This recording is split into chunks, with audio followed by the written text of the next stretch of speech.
ఒక serial killer వరుసగా పోలీసులను చంపేస్తూ ఉంటాడు. సైకాలజిస్ట్ అన్వర్ ఆ నేరస్తుని పట్టించడానికి పోలీసులకు ఎలా సహాయం చేశాడు అన్నదే ఈ సినిమా. సో హాయ్ ఫ్రెండ్స్, ఎలా ఉన్నారు? నేను మీ హేమంత్. ఈరోజు మనం మలయాళంలో బ్లాక్ బస్టర్ అయిన అంజం పత్తిరా మూవీని ఎక్స్ప్లెయిన్ చేసుకుందాం. సో ఇంకా ఏమాత్రం ఆలస్యం చేయకుండా వీడియోలోకి వెళ్ళిపోదాం. అన్వర్ ఒక సైకాలజిస్ట్. తనకి పోలీస్ డిపార్ట్మెంట్లో క్రిమినాలజిస్ట్ కావాలని కోరిక ఉంటుంది. అంటే ఇన్వెస్టిగేషన్ ఆఫీసర్ మాదిరి. అందుకు హత్యలు చేసే వాళ్ళ స్వభావాలు ఎలా ఉంటాయని అందరిని జైల్లోకి వెళ్ళి కలిసి మాట్లాడిస్తూ ఉంటాడు. ఒకసారి రవి అనే అతన్ని కలిసి అసలు మనుషుల్ని చంపడానికి నీ మోటివ్ ఏమి అని అడుగుతాడు. దానికి రవి చెప్పే సమాధానం వింటే ఇతన్ని మించిన సైకో ఉండడనిపిస్తుంది. అన్వర్ తన క్రిమినాలజిస్ట్ పోస్ట్ గురించి తన ఫ్రెండ్ పోలీస్ ఆఫీసర్ అనిల్తో మాట్లాడి ఇంటికి వెళ్తూ ఒక పాన్ షాప్ దగ్గర సిగరెట్ తాగడానికి బండి ఆపుతాడు. ఇంతలో అక్కడికి ఒక పిచ్చివాడు వచ్చి, ఈ రోజు ప్రశాంతంగా నిద్రపో, ఇంకా కొన్ని రోజుల్లో నీకు సరిగ్గా నిద్ర కూడా పట్టదు అని చెప్పి వెళ్ళిపోతాడు. అన్వర్ ఇంటికి వెళ్ళినా అతను చెప్పిన మాటలు ఆలోచిస్తూ ఉంటాడు. తన భార్య ఫాతిమా దాని గురించి విడిచిపెట్టాయన్న దాని గురించి ఆలోచిస్తూ ఉంటాడు. కోషి పోలీస్ ఆఫీసర్, తన ఫ్రెండ్ అలెక్స్ ఇద్దరు క్లబ్లో రమ్మీ ఆడి లేట్ నైట్ ఇంటికి వస్తూ ఉంటారు. అలెక్స్ వాళ్ళ ఇంటికి వెళ్ళిపోతాడు. కోషి ఇంటికి వెళ్తుంటే ఉన్నట్టుండి పవర్ కట్ అవుతుంది. ఇంతలో కొంచెం దూరంలో ఒక వ్యాన్లో లైట్ వెలుగుతుంది. కోషి అదేంటో చూద్దామని వ్యాన్ దగ్గరికి వెళ్తాడు. వూల్ఫ్ మాస్క్ వేసుకున్న అతను ఉన్నట్టుండి కోషి కళ్ళ ముందుకు వస్తాడు. ఒక్క సెకండ్ గుండె జల్లుమంటుంది. ఇంతలో వెనక నుంచి ఇంకొకటి వచ్చి కోషిని కిడ్నాప్ చేస్తారు. కోషి మొబైల్ కిడ్నాప్ చేసిన స్థలంలో కింద పడిపోయి ఉంటుంది. మరుసటి రోజు కోషి బాడీ ఒక క్వారీలో దొరుకుతుంది. పోలీసులు అక్కడికి వెళ్తారు. అనిల్ అన్వర్కి ఫోన్ చేసి రమ్మని ఈ కేసుకి హెల్ప్ చేయమంటాడు. ఫారెన్సిక్ వాళ్ళు చెక్ చేసినా కూడా క్లూస్ ఏమి చిక్కవు. అన్వర్ వెళ్ళి బాడీని చెక్ చేస్తాడు. బాడీ మీద ఫుల్ పర్ఫ్యూమ్ ఉంటుంది. దానివల్లే పోలీస్ కుక్కలు కూడా ఏమీ పసిగట్టలేకపోతాయి. తన కళ్ళు గుండె రెండు బయటికి పీకేసి దారుణంగా చంపేసింటారు. అనిల్ అన్వర్ కేసు డీటెయిల్స్ అన్ని డీసీపీతో చెప్తారు. తను వాళ్ళకి టీం అరేంజ్ చేసి ఇన్వెస్టిగేషన్ స్టార్ట్ చేయండి అని పంపిస్తుంది. అనిల్ అన్వర్ కిడ్నాప్ చేసిన చోటుకి వెళ్ళి వెతుకుతారు. కానీ క్లూస్ ఏమి చిక్కవు. ఫారెన్సిక్ రిపోర్ట్లో చూస్తే జోల్పిడమ్ చాలా డోసెస్లో తీసుకున్నట్టు ఉంటుంది. అది ఒక టాబ్లెట్ నిద్ర రావడం కోసం వేసుకుంటారు. తర్వాత కోషి రికార్డ్స్ అన్ని చెక్ చేసి ఎవరైనా శత్రువులు ఉన్నారేమో అని వెతకడం స్టార్ట్ చేస్తారు. అన్వర్ సీరియల్ కిల్లర్స్ గురించి స్టడీ చేస్తూ వాళ్ళు ఒక మర్డర్తో ఆగరు. చిక్కకపోతే ఎగ్జైట్మెంట్ ఫీల్ అయ్యి ఇంకా ఇంకా చేస్తారు అని తెలుసుకొని అనిల్కి ఫోన్ చేసి చెప్తాడు. కానీ అనిల్ పెద్దగా పట్టించుకోడు. కొంతమంది పోలీసులు నైట్ డ్యూటీ పడి అందరిని చెక్ చేస్తూ ఉంటారు. మనోజ్ తన ఫోన్ మాట్లాడుతూ అలా వాక్ చేసుకుంటూ కొంత దూరం వెళ్తాడు. సేమ్ ఫస్ట్ కిడ్నాప్ ఎలా జరిగిందో ఇది కూడా అలానే జరుగుతుంది. మనోజ్ రాకపోయేసరికి కానిస్టేబుల్స్ వెతుక్కుంటూ వెళ్తారు. వాళ్ళకి తన ఫోన్ దొరుకుతుంది. కానీ తను కనిపించడు. పోలీసులంతా అక్కడికి వస్తారు. మళ్ళీ కంట్రోల్ రూమ్కి వెళ్ళి మొత్తం అందరి పోలీసులకి ఇన్ఫార్మ్ చేస్తారు. అనుమానాస్పదంగా వెహికల్స్ కనిపిస్తే చెక్ చేయమని. అలాగే పోలీసులు ఎక్కడికి ఒంటరిగా వెళ్ళొద్దండి అని చెప్తారు. అనిల్ అప్పుడు అన్వర్ చెప్పిన మాటలు సీరియస్గా తీసుకొని డీసీపీతో చెప్తాడు. ఇద్దరు పోలీసులు ఒక వ్యాన్ని చూస్తారు. ఆ వ్యాన్ పోలీసులను చూసి వాళ్ళకి దూరంగా ఆపుతాడు. పోలీసులు వ్యాన్ దగ్గరికి వెళ్తుంటే అది వెనక్కి వెళ్తూ ఉంటుంది. ఇంతలో వెనక నుంచి ఒక పోలీస్ కార్ వచ్చి వ్యాన్ని నిలిపి చెక్ చేస్తారు. దానిలో పాన్ పరాగ్ గుట్కా ఉంటాయి. మరుసటి రోజు డీసీపీ తన ఆఫీస్కి వస్తుంది. తన డ్రైవర్ పాల్సన్ సిగరెట్ తాగాలి అని ఆఫీస్ వెనక్కి వెళ్తాడు. అక్కడ న్యాయదేవత బొమ్మ కనిపిస్తుంది. దానికోసం వెళ్తే మనోజ్ని చంపి బాడీని అక్కడ పడేసింటారు. అన్వర్ వైఫ్ ఒక కాలేజ్ టీచర్. వాళ్ళ క్లాస్లో అన్వర్ సైకాలజీ గురించి క్లాస్ చెప్తూ ఉంటారు. ఇంతలో అనిల్ అన్వర్కి ఫోన్ చేసి పిలుచుకొని వెళ్తాడు. సేమ్ ఫస్ట్ మర్డర్ ఎలా జరిగింటుందో ఇది కూడా సేమ్ అలానే కళ్ళు గుండె బయటికి పీకేసి చంపేసింటారు. సీసీటీవీ ఫోటేజ్ని చెక్ చేస్తారు. కానీ ఆ ఫోటోస్ డిలీట్ చేసి అనుమానం రాకుండా పాత ఫోటోస్ని ఆ ప్లేస్లో పెట్టింటారు. అది అన్వర్ కనిపెడతాడు. పోలీస్ని చంపిన చోట ఒక న్యాయదేవత బొమ్మని పెట్టింటారు. మామూలుగా న్యాయదేవతకి కళ్ళు మూసేసింటారు. ఎందుకంటే ఆ దేవత కళ్ళు మూసుకున్నా కూడా అన్నీ చూస్తుంటుంది అని చెప్పడానికి. కానీ కిల్లర్ పెట్టిన న్యాయదేవత బొమ్మకి కళ్ళు ఓపెన్లో ఉంటాయి. ఎందుకంటే పోలీసులతో కిల్లర్ న్యాయదేవత కళ్ళు తెరిచినా కూడా మమ్మల్ని పట్టుకోలేరు అని చెప్పడానికి. అన్వర్ ఫస్ట్ మర్డర్ ఫోటో చూస్తే అక్కడ కూడా సేమ్ ఇలాంటి బొమ్మ కనిపిస్తుంది. దాన్ని తీసుకొని రావడానికి పోలీసులని పంపిస్తాడు. ఫారెన్సిక్ రిపోర్ట్స్ చూస్తే సేమ్ ఫస్ట్ మర్డర్లు ఏమైతే ఉంటాయో దీంట్లో కూడా అవే ఉంటాయి. జోల్ఫిడమ్ డోసెస్ తీసుకున్నట్టు ఉంటుంది. యాండ్రూ ఒక హ్యాకర్. అన్వర్ పేషెంట్ కూడా.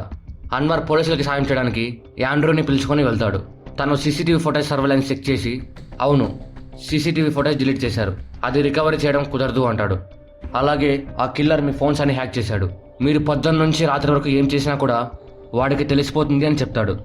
డీసీపీ ఈ కేసు అయ్యేంత వరకు యాండ్రూని మనతోనే పెట్టుకోండి అని చెప్పి వెళ్ళిపోతుంది. అనిల్, అన్వర్ న్యాయదేవత బొమ్మ గురించి షాప్లో ఎంక్వైరీ చేయడం మొదలు పెడతారు. కానీ క్లూస్ ఏమి చిక్కవు. న్యాయదేవత గురించి పోలీసులు ఫేస్బుక్లో అప్లోడ్ చేసింటారు. ఒక అమ్మాయి అది చూసి దాని గురించి చెప్పాలి అని స్టేషన్కి వెళ్తుంది. కానిస్టేబుల్ లోపలికి వెళ్ళి హెడ్ కానిస్టేబుల్ని పిలుచుకొని చెలోపు తను వెళ్ళిపోయి ఉంటుంది. దానికి ఇన్స్పెక్టర్ వాళ్ళని తిడతాడు. అన్వర్ బొమ్మను చూస్తూ క్లూస్ కోసం ట్రై చేస్తూ ఉంటాడు. ఇంతలో తన భార్య అక్కడికి వచ్చి డావెన్సీ కోడ్ గురించి చెప్తుంది.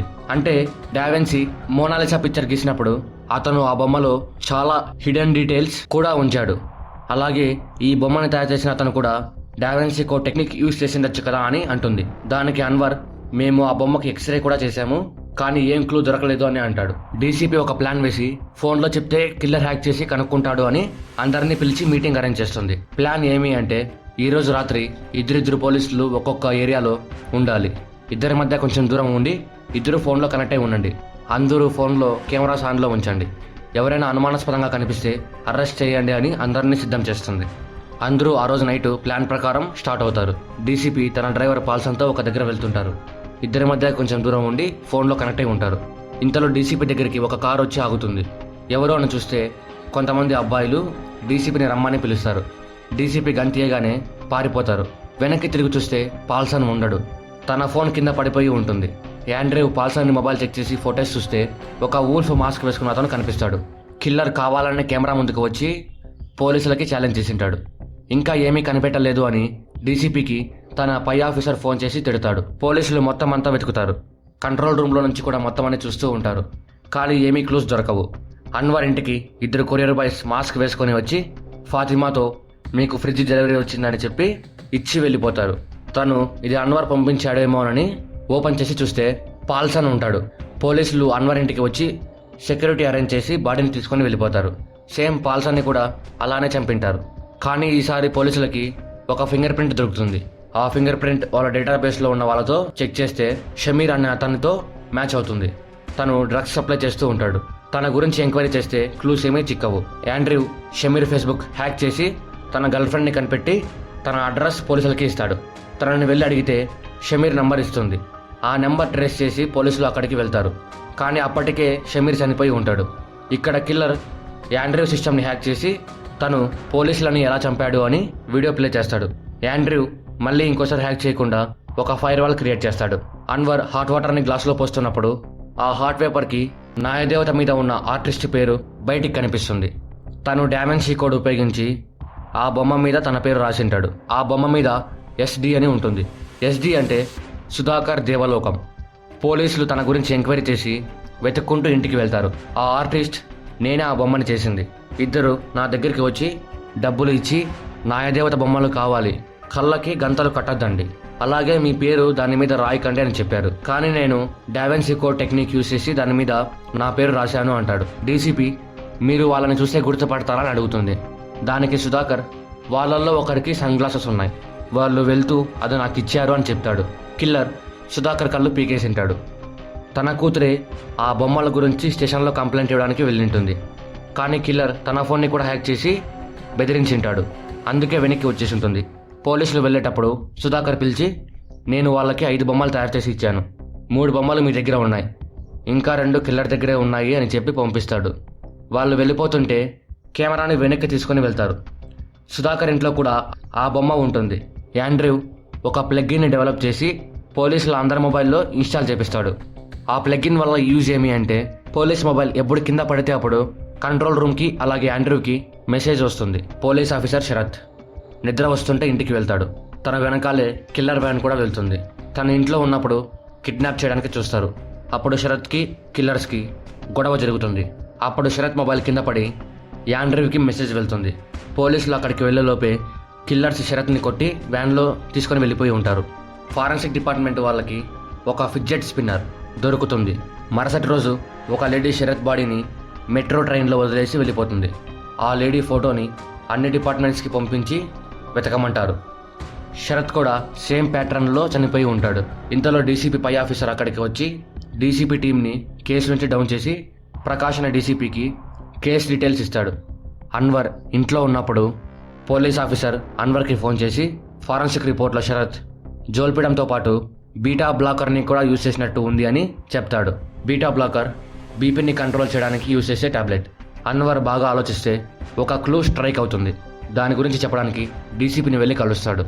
జోల్పిడమ్ అనేది స్లీపింగ్ టాబ్లెట్ మాదిరే కాకుండా హిప్నటైజ్ చేయడానికి కూడా యూజ్ చేస్తారు. ఫస్ట్ మర్డర్ అయిన ముగ్గురు ఈ టాబ్లెట్ యూజ్ చేశారు కాబట్టే వాళ్ళు ఈజీగా హిప్నటైజ్ అయ్యి వాళ్ళతో వెళ్ళిపోయారు. కానీ శరత్ విషయంలో బీటా బ్లాకర్ వేసుకోవడం వలన హిప్నటైజ్ కాలేదు. దానివల్ల కిల్లర్స్ శరత్తో గొడవపడి పిలుచుకొని వెళ్లాల్సి వచ్చింది అని డీసీపీతో చెప్తాడు. క్లూ యూజ్ఫుల్గా ఉన్న డీసీపీ ఇప్పుడు నేను హెల్ప్ చేయలేను అని చెప్తుంది. అన్వర్ కూతురు ఫిడ్జెట్ స్పిన్నర్తో ఆడుకుంటుంటే ఇంకో క్లూ దొరుకుతుంది. అది ఏమి అంటే పాస్ట్లో ఫిడ్జెట్ స్పిన్నర్ యూజ్ చేసే ఒకడు సేమ్ ఇలానే మర్డర్ చేసేవాడు కదా అని స్టేషన్లోకి వెళ్ళి రికార్డ్స్ చెక్ చేస్తాడు. తన పేరు సైమన్, ఒక ఇంట్రోవర్ట్. అబ్రాడ్లో సిఎస్సి కంప్లీట్ చేసి ఎప్పుడు చూసినా కంప్యూటర్స్ ముందే ఉంటాడు.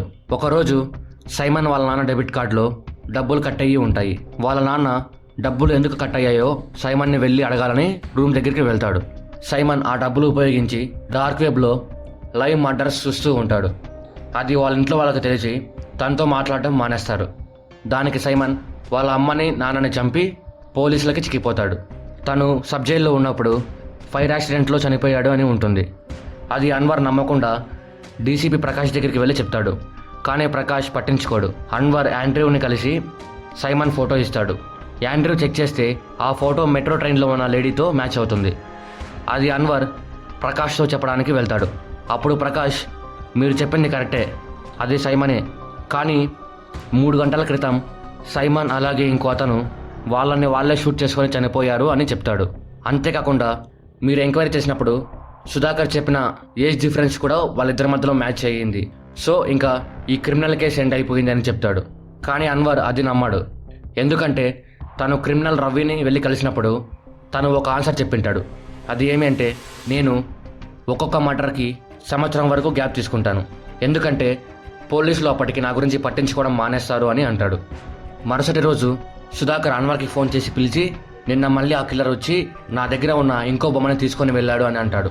అలాగే తన ఫేస్ నా కూతురు చూసింది, ఇది వాడి బొమ్మ అని తను గీసింది చూపిస్తాడు. అన్వర్ ఆ ఫోటోను చూసి డాక్టర్ బెంజమిన్ లూయిస్ అని పిలుస్తాడు. అన్వర్ తన గురించి ఎంక్వైరీ చేస్తూ బెంజమిన్ని పెంచిన అతని దగ్గరికి వెళ్ళి బెంజమిన్ గురించి అడుగుతాడు. బెంజమిన్ వాళ్ళ నాన్న లూయిస్, తన చెల్లి రెబేకా, అందరూ సంతోషంగా ఉండేవాళ్ళు. కానీ రెబేకా 9th క్లాస్లో ఉన్నప్పుడు క్లాస్లో కళ్ళు తిరిగి పడిపోయింది. ఏంటి అని వాళ్ళ నాన్న వెళ్తే డాక్టర్ తన కూతురు ప్రెగ్నెంట్ అని చెప్తారు. రెబేకా దీనికి కారణం ఫాదర్ బెనిత్ ఫ్రాంకో అని వాళ్ళ నాన్నతో చెప్తుంది. ఫాదర్ బెనిత్ చాలా మంచివాడు అని పేరుంటుంది. అంతేకాకుండా తనకి చాలా పలుకుబడి ఉంటుంది. లూయిస్ స్టేషన్లో ఫాదర్ బెనిత్ మీద కేసు పెట్టి వెళ్ళిన తర్వాత పోలీసులు ఫాదర్ బెనిత్కి అమ్ముడుపోయి లూయిస్ని కొట్టి రెబేకా ప్రెగ్నెన్సీకి తనే కారణం అని చెప్పించి జైల్లో వేస్తారు. లూయిస్ రెబేకాని సిస్టర్స్తో పంపించేస్తాడు. బెంజమిన్కి అన్నీ తెలిసినా ఏమీ చేయలేకపోతాడు. వాళ్ళ నాన్న జైల్లో ఉన్నప్పుడు చనిపోయాడు. ఆ తర్వాత బెంజమిన్ని నేనే పెంచా, చదువు కోసం అమెరికాకి వెళ్ళాడు. అప్పటి నుంచి మా ఇద్దరి మధ్య కనెక్షన్ లేదు అని అంటాడు. అలాగే ఆ చనిపోయిన పోలీసులంతా లూయిస్ వాళ్ళ నాన్నని ఇరికించిన వాళ్ళే, ఇందులో ఏసీపీ అనిల్ కూడా ఉన్నాడు అని అంటాడు. అన్వర్ అనిల్కి ఫోన్ చేసి ఇప్పుడు మిమ్మల్ని చంపుతోంది బెంజమిన్ గుర్తున్నాడా అని అడుగుతాడు. దానికి అనిల్ మన ప్లేస్కి వచ్చి మాట్లాడుకుందామని పిలుస్తాడు. అన్వర్ అక్కడికి వెళ్ళేలోపే కిల్లర్ అనిల్ని కిడ్నాప్ చేసి ఎత్తుకొని వెళ్ళిపోయి ఉంటాడు. తన మొబైల్ అక్కడే పడిపోయి ఉంటుంది. అక్కడ ఎవరో వెడ్డింగ్ షూటింగ్ చేస్తూ ఉంటే అన్వర్ అక్కడికి వెళ్ళి వీడియోస్ చెక్ చేస్తాడు. ఆ వీడియోస్లో ఒక వ్యాన్ రావడం రికార్డ్ అయ్యి ఉంటుంది. ఆ వీడియోని అన్వర్ యాండ్రూకి పంపిస్తాడు. యాండ్రూకి అలాంటి వ్యానే శరత్ మర్డర్ జరిగినప్పుడు సీసీటీవీ ఫుటేజ్లో పడి ఉంటుంది. ఆ వ్యాన్ మీద లోగో చూసి యాండ్రూ దాని అడ్రస్ కనిపెట్టి అన్వర్కి పంపిస్తాడు. బెంజమిన్ కరెక్ట్గా అనిల్ని చంపేటప్పుడు అన్వర్ పోలీసులతో అక్కడికి వెళ్ళి అనిల్ని కాపాడి బెంజమిన్ని అరెస్ట్ చేపిస్తాడు. డీసీపీ ఇన్ఫర్మేషన్ అంతా కలెక్ట్ చేసి వాళ్ళ సీనియర్ ఆఫీసర్స్ ముందు ప్రజెంట్ చేస్తుంది. పోలీసులని చంపడం తన మోటివ్. షమీర్ పోలీసులకి చిక్కేటప్పుడు బెంజమిన్ అతన్ని చంపేశాడు. అలాగే సైమన్ కంప్యూటర్స్లో కింగ్. అందుకు బెంజమిన్ సైమన్ జైల్లో ఉన్నప్పుడు తను చనిపోయినట్టు క్రియేట్ చేసి మర్డర్ చేయడానికి పార్ట్నర్గా చేసుకుంటాడు. సైమన్తో ఉన్న పెద్దానికి పోలీసులని టార్చర్ పెట్టడం అంటే చాలా ఇష్టం. అందుకు తనని కూడా బెంజమిన్ తన గ్రూప్లో జాయిన్ చేసుకున్నాడు. తర్వాత అన్వర్ సైమన్ని కనిపెట్టగానే బెంజమిన్ వాళ్ళిద్దరినీ చంపి వాళ్ళని వాళ్ళే చంపుకున్నట్టు క్రియేట్ చేశాడు అని చెప్తుంది. అనిల్ని కాపాడడానికి వెళ్ళినప్పుడు బెంజమిన్ అన్వర్ని కొట్టింటాడు. దానికి అన్వర్ హాస్పిటల్లో ఉంటాడు. అన్వర్ హాస్పిటల్ నుంచి డిశ్చార్జ్ అయ్యి వెళ్ళి బెంజిమన్ని కలుస్తాడు. బెంజిమిన్ అన్వర్తో నీ నాలెడ్జ్కి హ్యాండ్స్ ఆఫ్ అని చెప్తాడు. ఇంకా ఫాదర్ బెనిత్ విషయానికి వస్తే బెంజిమిన్ సైమాన్ని కాపాడినప్పుడు ఆ ఫైర్ యాక్సిడెంట్లో చనిపోయింది ఫాదర్ బెనిత్తే. కోర్టు హీరింగ్ రోజు పోలీసులు 10 గంటలకే బెంజిమన్ని కోర్టుకి తీసుకుని రావాలి. కానీ 12 అవుతున్న పోలీసులు ఇంకా కోర్టుకి వచ్చిండరు. పోలీసులు బెంజిమన్ని ఎన్కౌంటర్ చేయడానికి తీసుకొని వెళ్లారు అని తెలిసి అన్వర్ అనిల్కి ఫోన్ చేస్తాడు. అనిల్ ఫోన్ లిఫ్ట్ చేయడు. దాంతో అన్వర్ అనిల్ వాళ్ళ ఇంటికి బయలుదేరతాడు. పోలీసులు బెంజిమన్ని ఎన్కౌంటర్లో చంపేస్తారు. అనిల్ వాళ్ళ ఇంటికి ఒక అమ్మాయి వెళ్ళి తనని చంపి వెళ్ళిపోతుంది. ఇంతలో అన్వర్ అక్కడికి వచ్చి అనిల్ని చూస్తాడు. అన్వర్ ఆ అమ్మాయిని చూసి రెబేకా అని పిలుస్తాడు. తను వెనక్కి తిరిగి అన్వర్ని చూసి తరువాత వెళ్ళిపోతుంది. సో ఇది ఫ్రెండ్స్ అంజం పతిరా మూవీ గురించి స్టోరీ మీకు బాగా అర్థమైంది అనుకుంటున్నాను. వీడియో ఎలా అనిపించిందో కామెంట్ రూపంలో మాకు తెలియజేయండి. అలాగే వీడియో నచ్చితే లైక్ చేయండి, మీ ఫ్రెండ్స్ అండ్ ఫ్యామిలీ మెంబర్స్తో షేర్ చేయండి. సబ్స్క్రైబ్ చేయడం మాత్రం మర్చిపోకండి. Thank you.